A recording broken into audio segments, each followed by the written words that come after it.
This week, Apple announced its new iPhone 14, which among its few new features includes the possibility of using a satellite connection. What is their plan for using the satellite connectivity feature of the recently released iPhone 14? This is what we will be discussing in this video, so make sure you stick with me to the end. So without any further delay, let's get into the video. Elon Musk and Apple joined the frenzy of mobile satellite projects. Just a few weeks ago, Elon Musk, the CEO of Tesla, SpaceX, and Starlink satellite communications, announced together with the CEO of T-Mobile, one of the big three mobile operators USA, the future arrival of direct communications from conventional smartphones to satellites. This would mean the panacea of being able to count on ubiquitous communications no matter where we are, be it in the middle of the sea, the jungle, or the desert.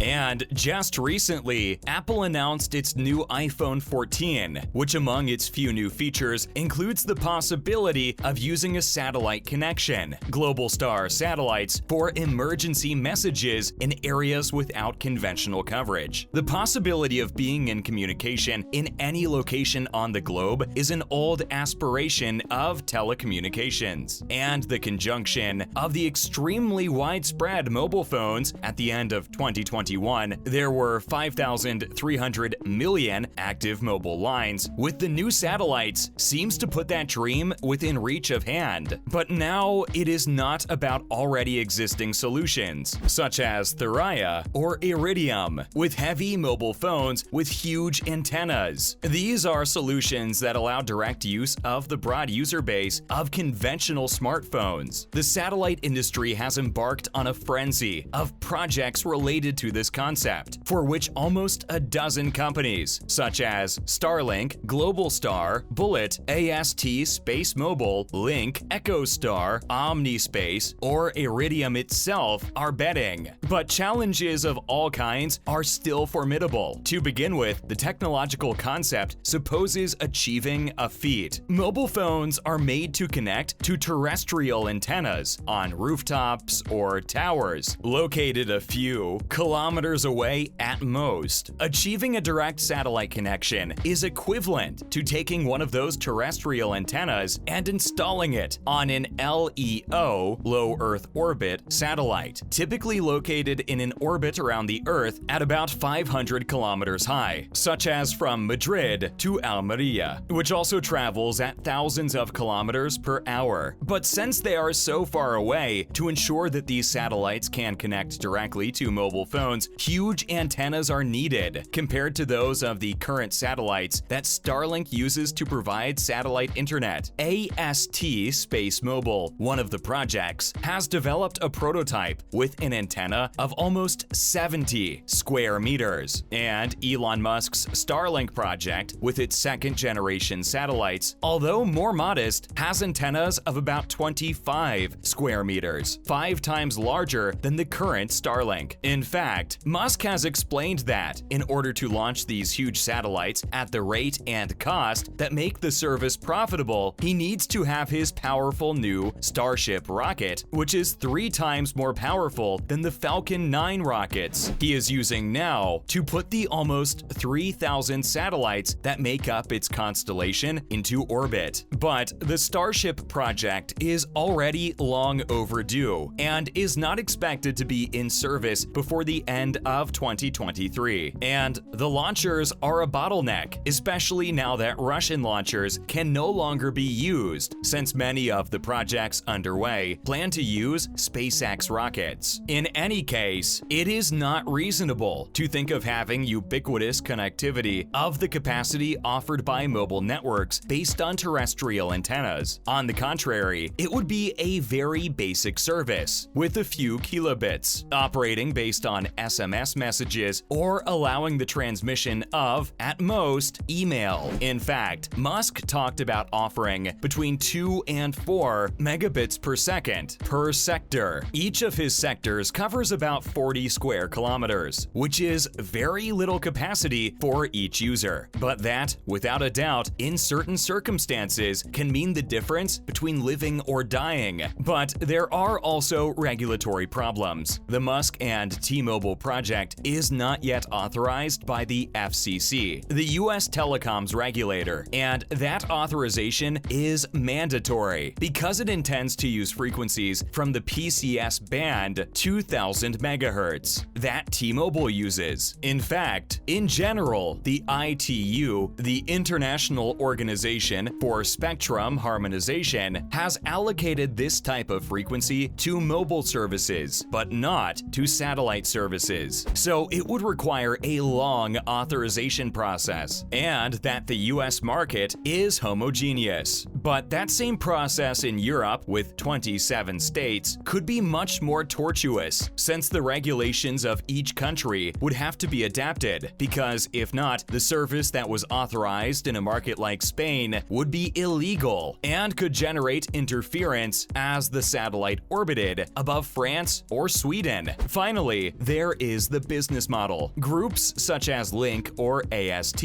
which are owned by telcos such as Vodafone, Orange, and Rakuten, have ensured that their strategy is linked to that of the telcos, with a revenue-sharing model. For the time being, Starlink serves moving ships and aircraft, as well as residential houses, as a high-speed satellite internet service. To obtain high-speed broadband, a subscriber must purchase the dish equipment required, which isn't quite practical for portable handheld use. But SpaceX is working to transform Starlink into a transportable satellite service that can provide connection in cellular dead zones. But Apple seems to have opted for a model that bypasses mobile operators, since it offers its service directly to the user without the involvement of any telecom, in a strategy that remains to be seen how it is received by all operators. And above all, it raises the foundational question of whether the advantage that these services will offer, which would only be truly appreciated by the mass market if it finds itself in an emergency situation, is significant enough to become a profitable business. In other news, here is what is known about the new iPhone models that Apple presents this Wednesday. The rumors about what the new iPhone 14 will be like began almost a year ago, after the iPhone 13 was presented. And it is that if Apple does something right, it is to play with uncertainty and create expectations around its presentations, especially in September. This month, the company is to present and put on sale its new smartphones, the iPhone, its smartwatches, Apple Watch, and some other surprise that, according to rumors, could be from the company's virtual and augmented reality glasses, even the new headphones or tablet. According to some, the iPhone mini is going to disappear because the iPhone 12 and 13 mini do not seem to have had the reception that Apple expected, so the 14 mini will not reach stores. Instead, those from Cupertino could introduce a new basic model, but the size of the Max would be left with an iPhone 14, 6.1 inches, and an iPhone 14 Max or Plus, 6.7 inches, and two Pro models as there are currently, iPhone 14 Pro and 14 Pro Max. Another novelty in design that seems to be repeated among the rumors is the change in the notch or upper tab. Some leaks suggest that this element where Apple places the facial recognition sensors and the front camera could go at the top of the screen, as a line and a point, or perhaps as a line with rounded edges, but separated from the upper frame as is currently. In terms of power, they will work with a more powerful processor than in the previous generation, with more battery and more RAM in the Pro models. There could even be a version with 2 TB of storage. The lenses could also be larger to improve the photographic section, and the price will also be higher. The strength of the dollar, along with inflation and supply chain problems due to the closures in China, could affect the cost of the iPhone 14, which would rise about $100 compared to current models. This This means that the cheapest model, the iPhone 14, could start at US $1,000 instead of the current US $909, and the most expensive could exceed $1,700 US.